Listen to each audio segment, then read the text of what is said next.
The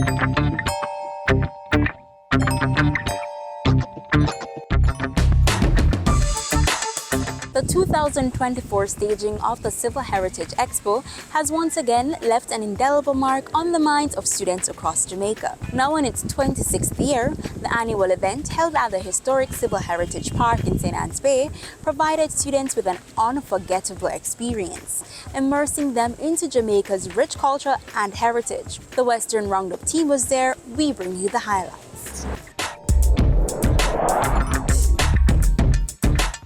Over 4,000 eager students gathered for an extraordinary event where organizers brilliantly showcased how the echoes of history resonate in our everyday lives. From vintage gadgets to timeless traditions, this immersive experience highlighted the seamless blend of the past with the present, reminding us that yesterday's innovations continue to shape our world today. This is something that we have each year during this time, during the Heroes Week celebration, to kind of bring students in close proximity with the actual happenings of our history so that it comes alive. Whatever they do in the social studies classes, sometimes teachers will testify that it is a very helpful event for them. Most of them are grade 6 students, and the information they had garnered here or the experiences that they garnered here is of very importance to PEP, because they're going to be tested on the Tainos and a lot of other historical aspects here today. Most of them are tactile learners, so when they see and they're able to touch, it's better for them. The organizer expressed heartfelt hope that even long after she's no longer here, this event will live on, continuing to inspire and connect future generations to the wisdom and wonders of the past. We are hoping that even after 50 years, somebody will take it and continue with it.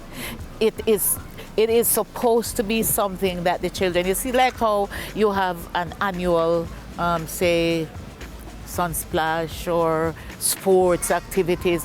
This should be a part of Jamaican activity event. The event was made possible through the partnership of the Jamaica National Heritage Trust, the Bank of Jamaica, Jamaica Library Service, Jamaica Information Service, Jamaica Cultural Development Commission, Ministry of Health and Wellness, and others. Our mandate is public education, and so for us to be here to impart our heritage and ensure that the next generation is aware of their heritage is very, very important. So today we are actually displaying artifacts from Port Royal, which is Jamaica's sunken city, and a city that we are working on to become a World Heritage Site certified by UNESCO.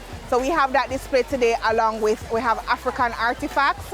And of course, within the Great House is a museum, which we also have on display artifacts from the British, the Taino, and the Africans. The regional manager of the Jamaica Library Service shared that both students and teachers were captivated by their exhibit, showcasing the key figures behind Jamaica's rich culinary heritage. We were happy that we were able to contribute something in that way, especially as the teachers were impressed with it, asked for copies, and some took pictures. The Liberty Hall Museum's Legacy of Marcus Garvey presented a fascinating collection of artifacts for students to explore and experience firsthand. Today we have a few things from our museum's collection, such as Garvey's National Heroes Medal, his birth certificate, as well as his death certificate. And we also have a few books on display for our students from primary school to high school. We are very, very happy to be partnering and having here a display for the Jamaican people at the Civil Heritage Expo.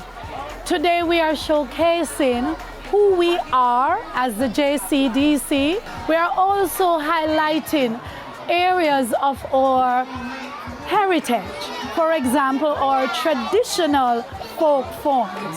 And so we have on display our Jonkunu features, so we have images and we also have small miniature, they would say, copies of the Jonkunus, so our children can have direct contact of what a Jonkunu looks like. The students took a captivating journey back in time, diving deep into the history of the Tainos. I learned what their houses look like. I learned what they used to do, and I learned how they died. That's all for today. As usual, thanks for joining us for Western Roundup, where we take you from the corners of St. Elizabeth to the hilly terrains of St. Anne. Remember to send us your feedback to gismabay@gis.gov.jm. Until next time, take care.